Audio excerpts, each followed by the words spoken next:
work can be a very difficult situation to deal with.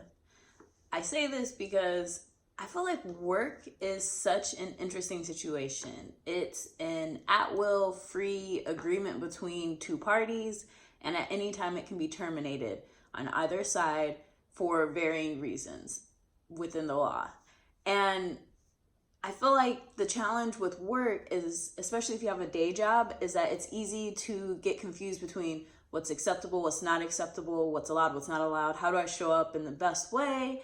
Is this okay? And there's so many different thoughts and identities and perspectives that come into work where we can be empowered and feel great and okay, or we can feel not empowered and things suck. And I feel like if we all want to be empowered at our jobs and to feel like we have control and autonomy, sometimes you need to space away and just an opportunity to take perspective on what's going on.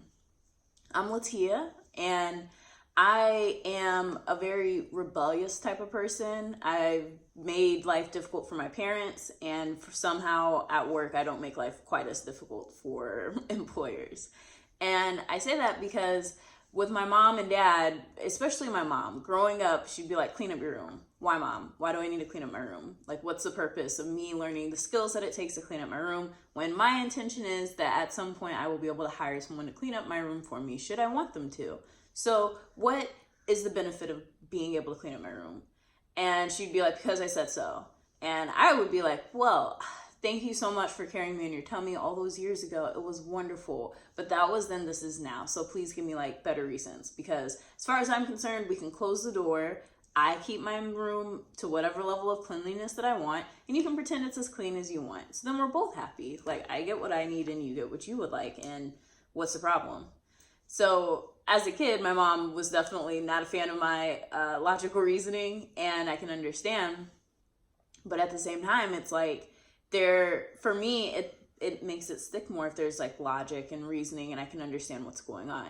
So in working environments, since graduating from college, I've had experiences that have left me feeling very powerless, very out of control, very unnecessary in some ways. And that's not to say that like, it's like, oh, well, actually, no. One of my bosses was like, Latia, 6 out of 6 people would never work with you again. And logically, there was a piece of me that's like, this is clearly at least somewhat of a lie, because I'm one of those 6 people and we've never had that conversation. So there's definitely some element of drama and untruthfulness going on.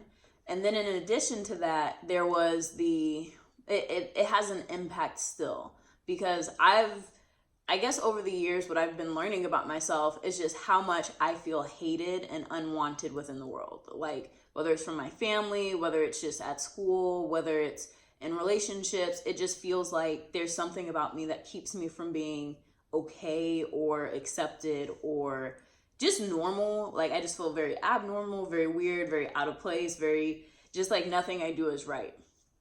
And with that, it makes for a very interesting dynamic in a workspace, especially because as I do work on myself and I'm peeling back the layers, as they like to say, I think the thing that stands out the most for me is just how much discomfort I have just existing in a space where things are okay.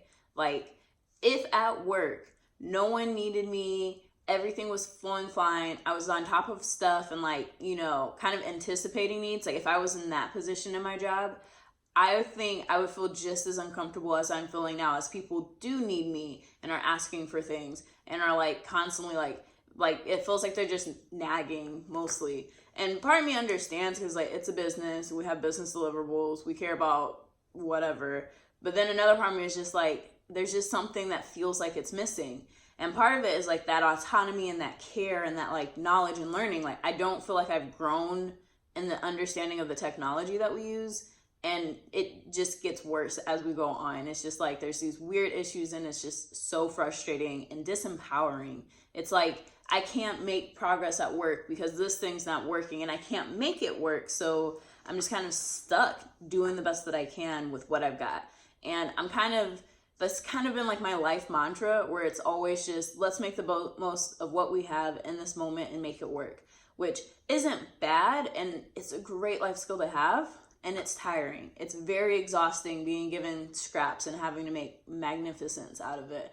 It's very exhausting feeling like, I'm trying to go above and beyond and make things easy for people. And it's just like, well, why haven't you searched through all this stuff to find this thing? And it's just like, so if I give something to you and I give links and I make it easy, that it's not only expected, but demanded. But then when you give me stuff, you're just going to like, be like, oh, search for it, figure it out. So I have to search through this ginormous database that makes absolutely no sense and like try to find this one piece of information that you already knew the answer to that you could have just freaking told me. So instead of us being like aligned and okay, like I'm feeling like some kind of used, not cared about, not appreciated, and just like, why am I here? I could like go other places and feel better as a human being about myself and my existence. And instead I'm putting up with this nonsense.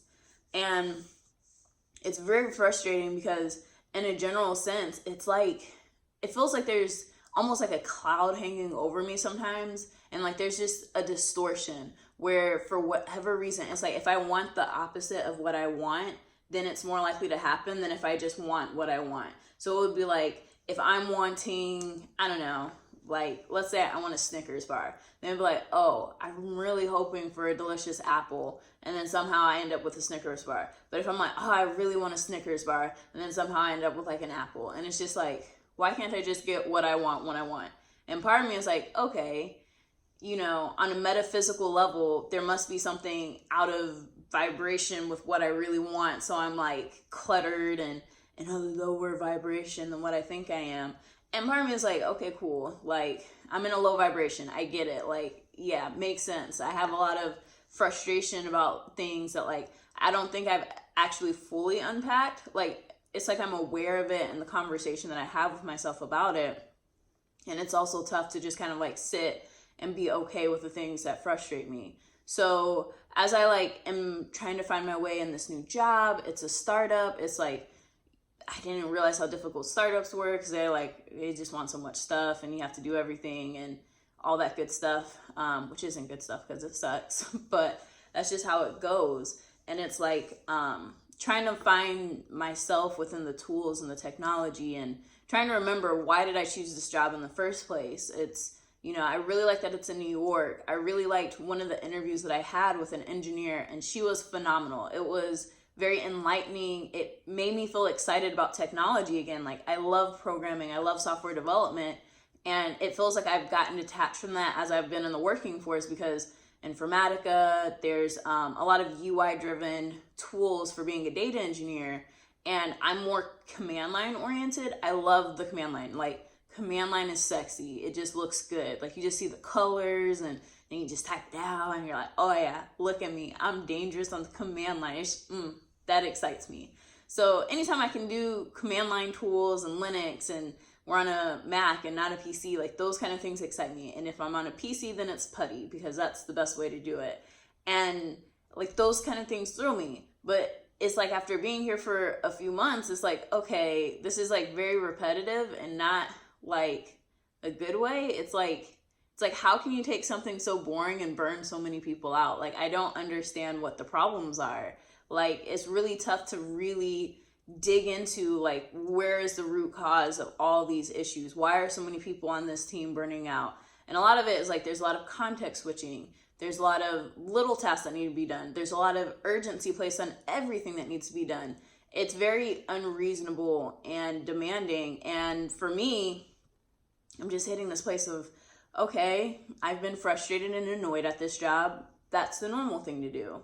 How can I stop being so upset and start owning my crazy in the situation? Because part of me is like, okay, there's no way that they could actually be as like crazy as they come off in some of their messages, where it's like, hey, here's this task. All right, cool, I see the task, I'll get to it later. Okay, update on the task. No, I'm not working on the task. Oh, okay, well, why haven't you responded to this task? Because I haven't started working on the task. If I respond to you and acknowledge it, then you act like I'm taking action on it, which I may or may not be doing, which I'm usually not doing because I have other things that I was planning to do that seem like they're more important. And so now we're just in this weird communication limbo where I'm just like, if I'm not responding, I'm not working on it. Like, I don't understand where the complication in that logic is. It seems very straightforward to me, but then they're like, oh, I need a response. Well, I give you the response and you act like I'm taking action, which I'm not. So then I don't give you the response, which means I'm not taking action, and then there's an issue. So it just feels like, I'm screwed either way. So it's like, well, what's the best course of action? And so I'm out of town, and with that out of town perspective, I can at least see, okay, like, there's some way of communicating where I can hopefully figure out, like, what is a magic phrase that says, I see this and I'm not doing this yet. And I will let you know when I do this. And if I do not let you know, then I'm likely not doing anything with it. Cool? Like, can we agree to that? But there's also another part of me that's just like, if I get overwhelmed, I shut down. Like, I do not function if you keep bugging me, annoying me. And I was reading this book called Extended Massive Orgasm, and in it they talk about the idea of non-confronting versus confronting. And confronting is when something is different and distinct. It's new. It's like the first time you meet someone, it's like you might be confronted because it's like they're different. It's like, wow, I've never met anyone like you before. This is new. This is interesting. And then as you get familiar with this person or the relationship or a touch or something, you non-confront it. So it stops feeling new and distinct. So then, a touch that felt like very new and interesting and like, ooh, I've never felt that before. After a while, you get used to it. And then it's just like that touch does nothing for you. So in the context of working relationships or relationships for me in general, what I notice in myself is that if you're very high touch and you need a lot of attention, I very quickly non-confront you. It's just like I'm zoned out. And my mom would, like, my little brother might be calling my name while I'm watching a TV show, and I'm just like zoned in. It's just, wow, Gumball has never been this interesting before. I'm lost in the world, following the motions. And then my mom yells at me, Tia! And I'm just like, what? What's up, Mom? Like, what you want? She said, do you not hear your brother calling you? And all of a sudden now I'm hearing Tia, Tia, Tia, Tia, Tia. And I'm like, oh, nah, bro. What's up? What do you need? I had no idea. Was completely just zoned out. And so my challenge in trying to find my stride in my job is going to be multifold, because I can tell I'm non-confronting a lot of people. It's just kind of like the more you ping me, the less interest I take in it. And it doesn't matter if you want me to see it from the other person's perspective or you walk over to me looking like you might cry. I don't care. Like, cool. My lack of response is my lack of action. Like, it's not that complicated. I don't understand your problem. I do understand the feeling of like being powerless and not having control over something when you want it to be done and you need it to be done so you can get something done, but it's just not happening. Yeah, that's how I'm feeling with this technology I must use. So I'm okay if you're feeling that in relationship to me as a producer, because it's like, no, not until I'm ready. And I'm not trying to be defiant. It's just natural. It's a very natural expression for me. So trying to find a way to take this frustrating situation, turn it around, and really just be an excellent person, even though a lot of me is like, okay, we're definitely kind of burned out. It's overwhelming. My care has gone down a lot, and it's just like,